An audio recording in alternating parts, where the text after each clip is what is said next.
স্বাগতম applied agro চ্যানেলে।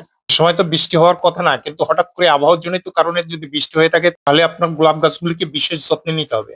কারণ অতিরিক্ত আর্দ্রতা আর জমে থাকা জল গোলাপের জন্য আশীর্বাদের চেয়ে অভিশাপ হয়ে দাঁড়াতে পারে বেশি। বৃষ্টির পর দ্রুত সেসব পদক্ষেপ নেওয়া জরুরি। বৃষ্টি হবার 48 ঘন্টার ভিতর ব্যবস্থাগুলি নিলে ভালো। জমে থাকা জল নিষ্কাশন, গোলাপ গাছ একদমই পায়ে জল জমা পছন্দ করে না। টব পরীক্ষা করুন। টবের গোড়ায় জল থাকলে দ্রুত তার বের করে দিন। টবের ড্রেনেজ হোল বন্ধ থাকলে তা পরিষ্কার করুন। গাছ ছেড়ে দিন, শেক অফ করুন। গাছের ডালপাতা হাত দিয়ে আলতো করে ঝাঁকান যাতে অতিরিক্ত পানি ঝরে যায়। বিশেষ করে ফুলকলি আর নতুন পাতায় পানি জমে থাকলে সেগুলো ফুল বোলিং বা পচন ধরতে পারে। ডালপালা ও পাতা পরিষ্কার, মরা পাতা সরানো। বৃষ্টির ঝাপটায় অনেক সময় পাতা পচে গিয়ে নিচে পড়ে যায়। এগুলো দ্রুত সরিয়ে ফেলুন, নয়তো সেখান থেকে ফাঙ্গাস ছড়াতে পারে। ফুল ছেটে দেওয়া, বৃষ্টির জলে ভিজে ফুল পচে গিয়ে ভারী হয়ে যায়।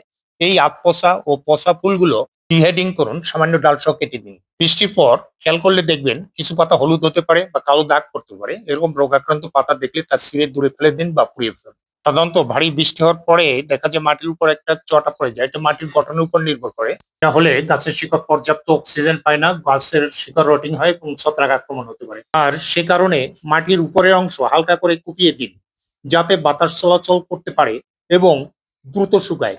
তবে খেয়াল রাখবেন শিকড়ে যেন আঘাত না লাগে। এটা 1-2 ইঞ্চি মাটি কুপিয়ে দিলেই চলে। এরপর যে কাজটি করবেন, এয়ার সার্কুলেশন বাড়ানো। গাছের ভেতরের ঘন ডালপালা কিছু ছেটে দিতে পারেন যদি ঘন হয়ে থাকে, যাতে বাতাস চলাচল করতে পারে। পাতা দ্রুত শুকিয়ে যায়। ছাঁটাইয়ের পর কাটা জায়গায় যদি সম্ভব হয় ছত্রাকনাশক পেস্ট বা দারুচিনি পাউডার লাগান। ছত্রাকনাশক স্প্রে করুন। সবচেয়ে গুরুত্বপূর্ণ, বৃষ্টির পর 1-2 দিনের মধ্যে প্রতিরোধমূলক স্প্রে করা খুব জরুরি। এতে আপনার বাগান সুরক্ষিত থাকবে। বৃষ্টির পর প্রাথমিকভাবে আপনাকে কন্টাক্ট ফাঞ্জিসাইড বেছে নিতে হবে। ম্যানকোজেব গ্রুপের যে কোনো একটি ফাঞ্জিসাইড বেছে নিতে পারেন, যেমন ডায়াথেন M45 2 থেকে 2.5 গ্রাম পার লিটার। এটি ব্ল্যাক স্পট, লিফ স্পট ঠেকাতে পারবে। যদি প্রয়োজন বোধ করেন তাহলে সেকেন্ড বা থার্ড উইকে রোটেশন করে অন্য দুটো গ্রুপ প্রয়োগ করতে পারেন।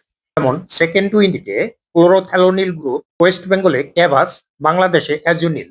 1.5 থেকে 2 মিলিলিটার পার লিটার। এটি ব্লাইট এবং ব্ল্যাক স্পট ঠেকাতে কার্যকরী। থার্ড উইকে নিতে পারেন কপার গ্রুপের একটি ফাঞ্জিসাইড এবং কপার অক্সিক্লোরাইড, ব্লাইটক্স 2 থেকে 3 গ্রাম পার লিটার। এটি কন্টাক্ট ফাঞ্জিসাইড প্লাস ব্যাকটেরিওসাইড হিসেবে কাজ করবে। এই ফাঞ্জিসাইড বারবার ব্যবহার না করে বিভিন্ন ফাঞ্জিসাইড রোটেশন করে ব্যবহার করার সুবিধা হলো ডিজিজ রেজিস্ট্যান্স তৈরি হয় না। প্রায় পুরানো মালচ থাকলে সরিয়ে নতুন মালচ দিন।